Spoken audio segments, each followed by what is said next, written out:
భార్యలను లొంగదీసుకునేందుకు క్షుద్ర పూజలు. ఇంతవరకు మ్యాటర్ బాగానే ఉంది. ఎందుకంటే మంత్రాలకు చింతకాయలు రాలవని తెలిసినా మూఢనమ్మకాలను మాత్రం ఇంకా మారుమూల గ్రామాల్లో వదిలిపెట్టడం లేదు. క్షుద్ర పూజల పేరుతో ఊదరగొడుతున్న స్వామీజీలు, బాబాలు, తాంత్రికుల చేతిలో మోసపోతూనే ఉన్నారు కొందరు. ఇక జనాలు ఈ మూఢనమ్మకాలను క్యాష్ చేసుకుంటున్న వాళ్ళు కుచ్చురోపి పెడుతూనే ఉన్నారు.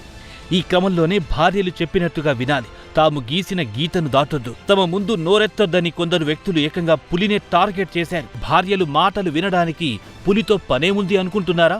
మధ్యప్రదేశ్లో చోటు చేసుకున్న ఓ వింత సంఘటన వింటే మీకే క్లారిటీ వస్తుంది.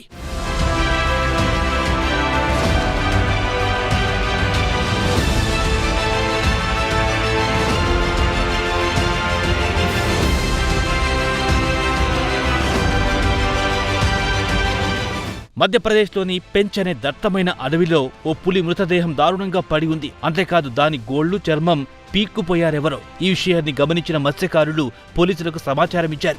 అయితే దానిపై క్రూరంగా దాడి చేసినట్టు గమనించారు పోలీసులు. పులి చర్మం కొంత భాగం కనిపించలేదు. పైగా ముక్కలుగా నరికి గోళ్లు పీకినట్లుగా చూసి అధికారులు షాక్ అయ్యారు. ఫోరెన్సిక్ పరీక్షల్లో పులిది సహజ మరణమేనని తేలినా పులి డెడ్ బాడీ చూస్తే అనుమానం కలగడంతో 5 వ్యక్తులను అదుపులో తీసుకున్నారు పోలీసులు.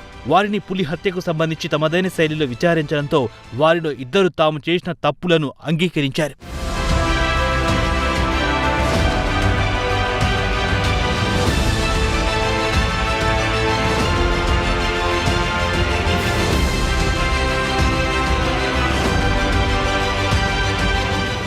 అయితే విచారణలో ఆ నిందితులు చెప్పిన మాటలు విని పోలీసులు షాక్ తిన్నారు. తమ భార్యలను వశపరుచుకోవడానికి, తాము చెప్పిన మాట వినేలా చేయడానికి క్షుద్ర పూజలు, తాంత్రిక పూజలు చేశామని ఆ 2 నిందితులు రాజ్ కుమార్, జామ్ సింగ్ పోలీసులకు చెప్పారు. క్షుద్ర పూజలు పూర్తిగా ఫలించాలంటే పులి చర్మం, దాని పంజా, గోళ్లు అవసరమని వాళ్లకు మాంత్రికుడు చెప్పాడంట. దీంతో నిజమని నమ్మిన 2 నిందితులు పెంచ్ టైగర్ రిజర్వ్లోకి వెళ్లారు. అయితే అప్పటికి చనిపోయిన ఓ పులి మృతదేహం వారి కంటపడింది. కానీ దాని పక్కన మరో పులి ఉండడంతో వారక్కడి నుంచి వెళ్లిపోయారు. మర్నాడొచ్చి పులి శరీర భాగాలను ముక్కలుగా నరికి పులి దంతాలు, గోళ్లు తీసుకెళ్లారు నీతులు. కానీ మాంత్రికుడి చర్మం కావాలని చెప్పడంతో మళ్లీ అడవిలోకి వెళ్లి పులి చర్మం కొంత భాగం కత్తిరించుకుని తీసుకెళ్లామని నీతులు పోలీసుల విచారణలో అంగీకరించారు.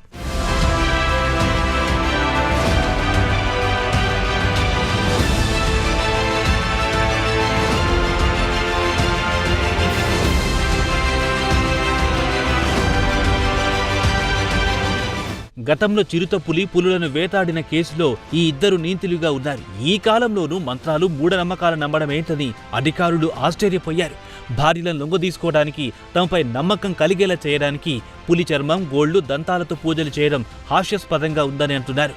2 నిందితులను మే 3వ తేదీన కోర్టులో హాజరుపరిచారు.